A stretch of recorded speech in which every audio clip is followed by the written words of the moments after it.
Mutual fund முதலீடு உங்களுக்கு சரியா போகுதா? சரியான முடிவுகளை எப்படி எடுக்கிறீங்க? தவறான முடிவுகளை எப்படி அடையாளம் கண்டு அதிலிருந்து வெளிய வர்றீங்க? எப்ப இன்வெஸ்ட் பண்ணலான்ற கேள்விக்கான விடைய எப்படி தேடுறீங்க? இது எல்லாம் தான் இன்வெஸ்டருக்கு இருக்கக்கூடிய பெயின் பாயிண்ட்ஸ். இந்த பெயின் பாயிண்ட்ஸ விலக்குறது தான் M2W முதல் நோக்கம். 1 தவறுகள தவிர்க்கிறோம். 2வது எப்போ இன்வெஸ்ட் பண்ணலாம் அப்படின்னு உங்களுக்கு அலர்ட்ஸ் குடுக்குறோம். வாரம் ஒரு பரிந்துரையாவது உங்களுக்கு வரப்போகுது. ஞாயிற்றுக்கிழமை ஆச்சுன்னா உங்களுக்கு பரிந்துரை வரும். அதே போல உங்களுடைய முழு பொட்டன்ஷியல் என்ன? எவ்வளோ நீங்க சேமிக்கலாம்? எவ்வளோ இன்வெஸ்ட் பண்ணலாம்? அப்படின்னு உங்கள புரிஞ்சுக்க வச்சு, உங்களுடைய பொட்டன்ஷியலுக்கு உங்கள இன்வெஸ்ட் பண்ண வைக்கிறோம். M2W உங்களுக்கான ஒரு பிளாட்ஃபார்ம். நீங்கள் வளர வேண்டிய ஒரு இடம். வளர்ச்சிக்கான ஒரு எக்ஸ்பிரஸ்வே.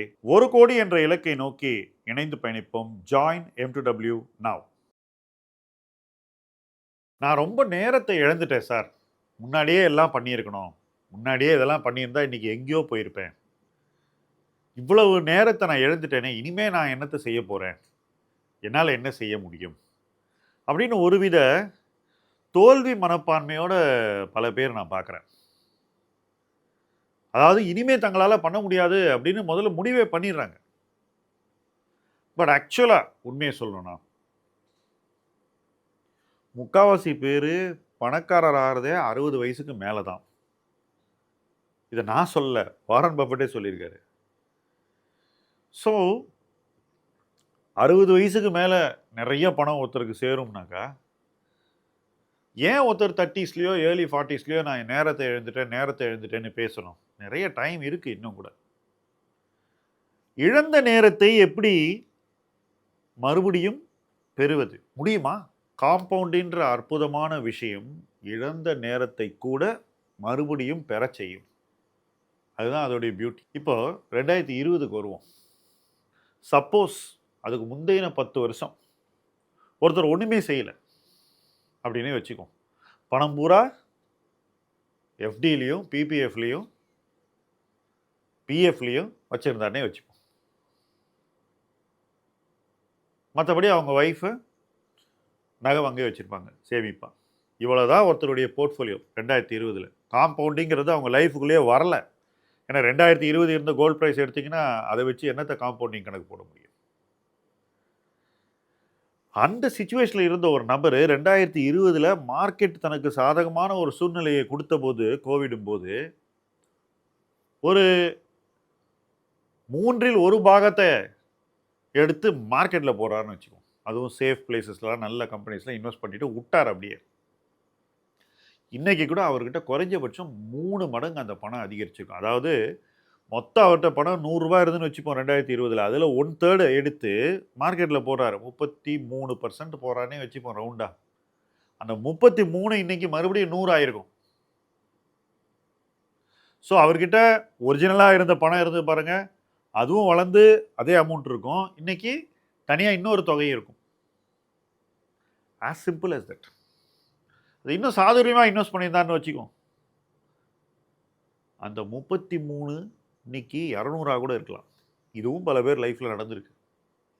அப்போ 3 மடங்கு பணம் இருக்கும். இதுதான் காம்பவுண்டிங்கினுடைய மேஜிக். ஸோ நான் சொன்ன 2வது உதாரணம் நீங்களாக இருந்தால், நீங்க பணத்தை 6 வருஷத்துல ட்ரிபிள் பண்ணியிருப்பீங்க. உங்க ஒரிஜினல் பணத்தை நீங்க எல்லாத்தையும் எடுத்து மார்க்கெட்ல போட்டிருக்க மாட்டீங்க. இருந்த பணத்துல 3ல் 1 பாகத்தை போட்டிருப்பீங்க. அது காம்பவுண்ட் ஆகி உங்க ஒரிஜினல் கார்பஸோட 2 மடங்கு பணமா ஈக்விட்டியா கொடுத்துருக்கோம். திடீர்னு பார்த்தாக்கா இன்னைக்கு உங்களுடைய ஈக்விட்டி போர்ட்ஃபோலியோ மொத்த கார்பஸ்ல 2/3 ஆயிருக்கும். நீங்க ஆரம்பிச்சது 2/3 டெட் கார்பஸ்ல. எப்படி ஸ்விட்ச் ஆகுது பாருங்க. இந்த ஸ்விட்சே காம்பவுண்டிங் தான் பண்ணி கொடுக்கும். ஆனா அதுக்கு ஒரு காலச்சூழல் கை கொடுக்கணும். 2024 மார்க்கெட் டாப்ல இதே விஷயத்தை பண்ணியிருந்தீங்கன்னாக்கா பணத்தை எழுந்திருப்பீங்க. ரிஸ்க் அதிகமாக எடுத்திருந்தீங்கன்னா 2024ல பணத்தை எழுந்திருப்பீங்க. இதுதான் இன்னைக்கு பல பேர் லைஃப்ல நடந்திருக்கு. 20ல் வராதவர்கள் எல்லாம் 24ல் முழு வேகத்தோட பணத்தை மார்க்கெட்ல போட்டு இழந்திருக்கிறார்கள். ஸோ எப்போ காம்பவுண்டிங்கை நம்ம இன்னும் வேகப்படுத்தணும், அதாவது அதை எப்படி வேலை செய்ய வைக்கணும், அது ரொம்ப முக்கியம். அது ரொம்ப தெளிவாக இருக்கக்கூடியவர்கள் தான் சாதிக்க முடியும். மற்றவங்க என்ன செய்கிறாங்க, இவர் என்ன சொல்கிறாரு, அவர் என்ன சொல்கிறாருன்னு பார்த்து செய்கிறவங்க சாதிக்க முடியாது. ஏன்னா காப்பி அடித்து யாருமே கிளாஸ் ஃபர்ஸ்ட் வந்ததில்லை. சொந்தமாக உழைச்சி சொந்தமாக அதை வந்து நல்லா புரிஞ்சுக்கிட்டு யார் செய்கிறானோ அவன் தான் ஜெயிக்க முடியும். அவன் தான் அதுக்கு மென்டலி ப்ரிப்பேர்டாக இருப்பான். இன்றைக்கும் இதை நீங்கள் செய்ய முடியும். ஸோ நான் காலத்தை இழந்துட்டேன், ரொம்ப வருஷம் போயிடுச்சு அப்படின்னு சொல்கிறவங்க அந்த எண்ணத்தை ஃபஸ்ட்டு விட்டுருங்க. இன்றைக்கி ஆரம்பிங்க. அடுத்த 2 வருஷத்தில் உங்களுக்கு 2020 அளவு வாய்ப்பு கிடைக்குதோ இல்லையோ, நல்ல வாய்ப்பு கிடைக்கும். கொஞ்சம் கொஞ்சமாக இந்த வாய்ப்புகளை பயன்படுத்திக்கிட்டே போங்க. கொஞ்ச நாள் முன்னாடி இருந்ததை விட இன்னைக்கு குறிப்பிட்ட துறைகள் ரொம்பவே ஒரு அழுத்தத்தில் இருக்கு. இந்த அழுத்தத்தில் இருக்கக்கூடிய துறைகளில் உலகளாவிய நிறுவனங்கள், உலகமே போற்றக்கூடிய மதிக்கக்கூடிய நிறுவனங்கள் இருக்கும். அந்த வாய்ப்புகள் இருக்கும், ஃபண்ட்ஸ் இருக்கும், பெஸ்ட் ஃபண்ட்ஸ் இருக்கும். அதில் இன்வெஸ்ட் பண்ணணும் கண்டினியூஸாக. அதை பண்ணும்போது மறுபடியும் அந்த துறை மீண்டு வரும்போது உங்களுக்கு அதிக லாபம் கிடைக்கும். இதுதான் முதலீட்டில் இருக்கக்கூடிய சிம்பிளான சக்ஸஸ் ஃபார்முலா. அதை விட்டுட்டு அந்த பங்குகளின் விலை மேலே போனதுக்கப்புறம் அதை விரட்டி விரட்டி வாங்குறது இருக்குது பாருங்கள். அதுவும் பார்த்தியா நான் வாங்கினேன் மேலே போயிடுச்சுன்னு யாரெல்லாம் போஸ்ட் பண்ணுறாங்களோ அவங்கள பார்த்து நம்ம காப்பி அடிக்கிறது இருக்குது பாருங்கள். அது நிச்சயமாக காம்பவுண்டிங்க்கு எதிரி, விரோதி. நம்ம லைஃப்பில் காம்பவுண்டிங் வராமல் வேலை செய்ய விடாமல் பண்ணிடும். அது நடக்கவே கூடாது. ஸோ இழந்த நேரத்தை மீட்பதற்கு வருகின்ற காலங்கள் நிச்சயமாக கை கொடுக்கும் நான் நம்புகிறேன். என்ன ரீசன்னா நம்ம இப்போ தான் வேல்யூவேஷன் ஸ்லோவாக குறைஞ்சிக்கிட்டே வருது இந்தியாவில். வருகின்ற காலங்களில் எங்கே அதிக ரிட்டர்ன் கிடைக்குமோ அந்த இடத்துல வேல்யூவேஷன் குறையும்னு நான் எதிர்பார்க்குறேன். அப்போ அந்த இடத்துல போய் நம்ம ஒரு இடத்துல மதிப்பு குறையும் போது செலக்ட் பண்ணி கரெக்டாக இன்வெஸ்ட் பண்ணணும். ஒரு குறிப்பிட்ட துறையில் பங்குகள்லாம் ரொம்ப அழுத்தத்தில் இருக்கும்போது அங்கே போய் பெஸ்ட்டில் இன்வெஸ்ட் பண்ணணும். ஒரு பெஸ்ட்டு ஃபண்டை வாங்கணும், செக்டோரல் ஃபண்டை வாங்கலாம், தப்பில்லை. அதுக்கடுத்து இன்னொரு துறை வரும், அங்கேயும் போடலாம். அதுக்கடுத்து இன்னொன்று, அப்புறம் ஒரு தீம் வரும், maybe small cap, mid cap கீழே வரலாம். அப்போ அந்த இடத்துல இன்வெஸ்ட் பண்ணலாம். இப்படி ஒவ்வொரு இடமா அழகாக முதலீடு பண்ணிக்கிட்டே போனோன்னா ஒரு சில ஆண்டுகள் ஆகும். அந்த சில ஆண்டுகளில் நமக்கு ரிட்டர்ன் உடனே கிடைக்காம கூட போகலாம், தப்பில்லை. ஆனால் அந்த காலச்சூழலில் நம்ம என்ன செய்கிறோமோ அதில் தான் கவனம் முழுதும் இருக்கணும். எவ்வளோ ரிட்டர்ன் வருதுங்கிறத பற்றி அந்த நேரத்தில் நம்ம கவலைப்படக்கூடாது. ரிட்டர்ன் அதுக்கப்புறம் வரும். எப்போ வரும்னா, ஊரே நீங்கள் செஞ்ச விஷயத்த 2 வருஷம் கழித்து செய்யும்போது உங்களுக்கு ரிட்டர்ன் வரும். என்னுடைய முதலீட்டு அணுகுமுறையை நான் இப்போ ரொம்ப சிம்பிளாக சொல்லிட்டேன். முதல்ல நம்ம ஒரு விஷயத்தை செஞ்சிடணும், செஞ்சுட்டு வெயிட் பண்ணணும். அதுக்கப்புறம் ஊரே அதே விஷயத்தை செய்யும். அப்போ நமக்கு ரிட்டர்ன் கிடைச்சிடும். ரிட்டர்ன் மாத்திரம் கிடைக்காது, விற்பதற்கும் வாய்ப்பு கிடைத்து விடும். விற்றுட்டு அடுத்த இடத்துக்கு போயிடலாம். எல்லா துறைகளும் ஒரே நேரத்தில் உச்சத்தில் இருக்காது. எல்லா தீம்ஸும் ஒரே நேரத்தில் மேலே போகாது. நிறைய தீம்ஸ் மேலே போகும்போது வேறு சில தீம்ஸ் பாதாளத்தில் இருக்கும். ஆனால் அதெல்லாமும் பொருளாதாரத்திற்கு முக்கியமானவை, வளர்ச்சியை தரக்கூடியவை, முதலீட்டு வாய்ப்புகளை அள்ளி கொடுக்கக்கூடியவை, முதலீட்டு வளர்ச்சியையும் லாபத்தையும் கொடுக்கக்கூடியவை. அப்போ அந்த மாதிரி தீம்ஸை நம்ம கீழே இருக்கும்போது தான் பார்க்கணும், பாட்டமில் இருக்கும்போது தான் வாங்கணும். வாங்கி சில ஆண்டுகள் வச்சுக்கிட்டு இருந்தாலே மறுபடியும் அந்த தீம்ஸுக்கு ஒரு கிராக்கி வந்து மக்கள் அது பின்னாடி போக ஆரம்பிக்கும் போது அந்த தீம்ஸ் படிப்படியாக ஏறும். ஒரு லெவலுக்கு மேலே பெரிய பெரிய முதலீட்டாளர்கள் அந்த தீம்ஸை வந்து அள்ளுவாங்க. எப்படி இன்னைக்கு மியூச்சுவல் ஃபண்ட்ஸில் எல்லாரும் மிட் கேப்பை அள்ளுறாங்களோ அதே போல் அந்த பீட் அண்ட் டவுன் செக்டர்ஸையும் அள்ளுவாங்க. சிம்பிளான உதாரணம் சொல்கிறேன், உங்கள் எல்லாருக்கும் புரியக்கூடிய ஒரு உதாரணம். கோவிட் ஸ்ட்ரைக் ஆன போது டாடா மோட்டார்ஸினுடைய விலை டபுள் டிஜிட் இருந்தது. அதாவது 100க்கும் கீழே மொத்த நிறுவன விலை. அங்கேருந்து டாடா மோட்டார்ஸ் 1000க்கும் மேலே போச்சு. கிட்டத்தட்ட 12-13 முறை வளர்ச்சி கண்டது. 12-13 டைம்ஸ் அப்ரிசியேஷன். அப்போ அந்த யாரும் சீண்டாத போது அதை வாங்கிட்டு மேலே போய் விற்றவங்களுக்கு கிடைச்ச ரிட்டர்ன் எப்படி இருக்கும்?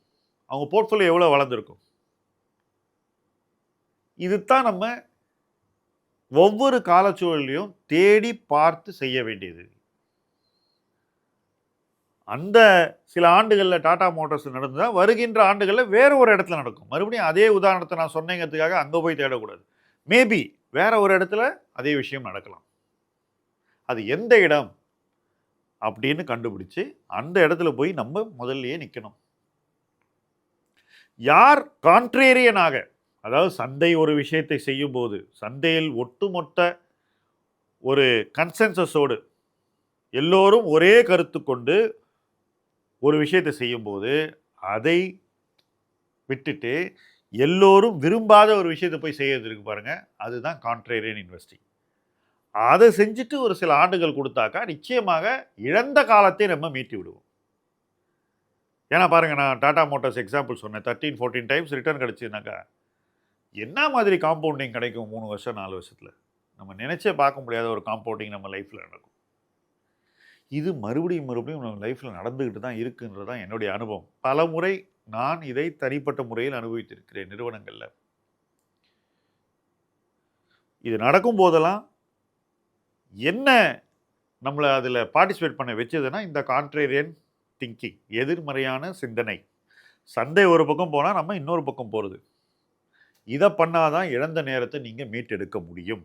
எல்லோரும் செய்யறதை காப்பி அடித்து எல்லோரும் வீடியோ பார்த்து வாங்கினாக்கா நிச்சயமாக அது கான்ட்ரேரியன் இன்வெஸ்டிங் இல்லை, அது கன்சென்சஸ் இன்வெஸ்ட். ஏன்னா எல்லோராலும் ஏற்கக்கூடிய விஷயங்கள்ல தான் வீடியோவில் பல பேர் சொல்கிறாங்க. இந்த கம்பெனி பேரை சொன்னால் வாங்குவாங்கப்பா, அதனால் இந்த கம்பெனியை பற்றி நம்ம வீடியோ போடலாம். இதுதான் வீடியோ போடுறதுனுடைய ஒரு சூட்சமம். பட் அது பத்தாது. பணம் சம்பாதிக்கிறதுக்கு இதை பற்றி நம்ம பேசுறதுக்கே பயப்படக்கூடிய ஒரு காலச்சூழல் இருக்கும். இதை பற்றி பேச வேணாம்ப்பா, இந்த கம்பெனியை பற்றி இன்னும் கீழே போயிடுச்சு, நம்ம கெட்ட பேர் வந்துடும், எல்லாம் ஒதுங்கிடுவாங்க. சில நாட்கள் முன்னாடி நான் ஒரு வீடியோ பார்த்தேன். ஐடி ஸ்டாக்ஸை இப்போ பார்க்காதீங்க, கீழே போயிடுன்னு தம்ப்நெயில் வீடியோ எல்லாத்துலேயுமே இருந்து. நான் நினச்சிக்கிட்டேன் அந்த வீடியோ பார்த்த உடனே, இந்த மாதிரி ஒரு விஷயம் வரும்போது தான் அது பாட்டமாக இருக்கும். இந்த இடத்துல நம்ம எதிர்மறையாக போகலாம். ஏன்னா இது ரொம்ப ஈஸி டு இன்வெஸ்ட்னு டாப்பில் அதே வீடியோ, அதே நபரோட வீடியோ நான் பார்த்துருக்கேன். நான் 35 PEல இன்ஃபோசிஸை வாங்கலான்னு வீடியோ பார்த்துருக்கேன். ஆனால் அதே விஷயம் பாதாளத்துக்கு வரும்போது இது வேணாம், இப்போதைக்கு பார்க்காதீங்க அப்படின்னு சொல்லும்போது நான் எதிர்மறையான ஒரு நிலைப்பாட்டை எடுக்க வேண்டும் என்று ஸ்ட்ராங்காக ஃபீல் பண்ணேன். உங்களுக்கும் இது வரும். யோசிச்சுக்கிட்டே இருங்க. எங்கே நிறுவன மதிப்பு குறைவாக இருக்குது, எங்கே எல்லா பேட் நியூஸும் நிறுவனத்தினுடைய விலையில் இருக்குது, எங்கே நிறுவனங்கள் உயிர்த்தெழுந்து வரக்கூடிய சக்தி வாய்ந்த மேனேஜ்மெண்ட்ஸோடு இயங்குகின்றன, எந்த துறைகள் தொழில் ரீதியாக மறுபடியும் வளரும், எங்கே தொழில் மாற்றங்கள் நம்முடைய நிறுவனங்களுக்கு மறுபடியும் சாதகமான ஒரு சூழ்நிலையை உருவாக்கி கொடுக்கும். யோசிச்சிங்கன்னா ஆட்டோமேட்டிக்காக கான்ட்ரேரியன் ஐடியாஸ் கிடைக்கும். இந்த கான்ட்ரேரியன் ஐடியாஸ் தான் நம்ம இழந்த காலத்தை மீட்டு கொடுக்கும். நான் என்னுடைய முதலீட்டு வழிமுறைகளில் நான் எனக்கே செய்து கொண்டாலும் மற்றவர்களுக்கு செய்து கொண்டாலும் ஹெவியாக இந்த கான்ட்ரேரியன் இன்வெஸ்டிங்கில் நம்புகிறேன், அதை சார்ந்து இயங்குகிறேன். அப்படி இயங்குறதுனால தான் இன்வெஸ்டர்ஸ்க்கு ஒரு ஸ்லைட்லி பெட்டர் காம்பவுண்டிங்கை என்னால் கொடுக்க முடியுது, எனக்கும் கொடுத்து கொள்ள முடிகிறது. அந்த கான்ட்ரேரியன் இன்வெஸ்டிங் தான் நம்மளை இழந்த காலத்தை மீண்டும் பெறச் செய்யும் என்று உறுதியாக நம்புகிறேன். அந்த நம்பிக்கை உங்களுக்கும் வளர வேண்டும் என்பதுதான் இந்த வீடியோவில் இந்த சப்ஜெக்டை பேசுறதுக்கான நோக்கம். ஒரு கான்ட்ரேரியன் இன்வெஸ்டராக நீங்களும் வளர்ந்துட்டீங்கன்னா நிச்சயமாக இழந்த நேரத்தை மீட்டு அடுத்த கட்டத்திற்கு போவீர்கள். இணைந்து பயணிப்போம். முதலீட்டு களம் உங்கள் களம். நன்றி.